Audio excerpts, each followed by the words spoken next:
Good morning and namaste. This is Frank from Ridgetop Yoga Retreat. I'd like to take a moment to share a message we shared with the attendees to our sound bath last night. Last night our message was dealing with becoming the person you want to be. And sometimes people think it's always about adding to become the person you want to be. But sometimes it's about subtracting. And what I mean by that is, when we are born into the world, we come in as this innocent, pure little baby, a bundle of joy. And as we go through life, sometimes some of our life experiences are not good, and our body's natural way of protecting us from things like that, in many cases, is to build a wall or put shields up to kind of protect us from being hurt that way again or experiencing that bad thing. And sometimes that helps. But after a lifetime of building walls on top of walls on top of walls, it starts to change who we are. And maybe not for the best. Sometimes it's for the negative.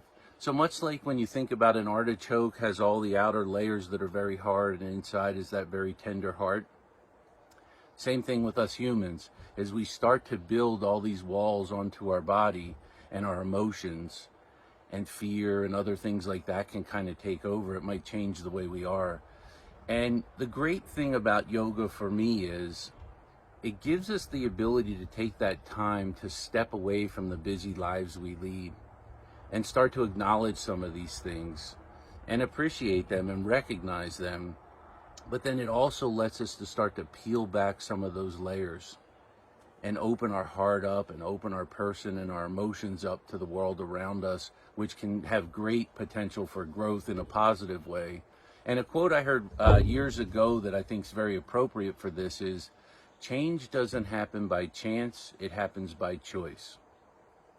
So once we can identify, realize, and address some of these issues we have, then we can start the process of healing and fixing them and becoming the best version of ourselves we can be. So I think it's so important that we all do that from time to time. Because life can be pretty tough sometimes, and yoga is a great tool in helping us overcome those obstacles. Thank you so much for your time today, and have a wonderful day. Namaste from Janine and I.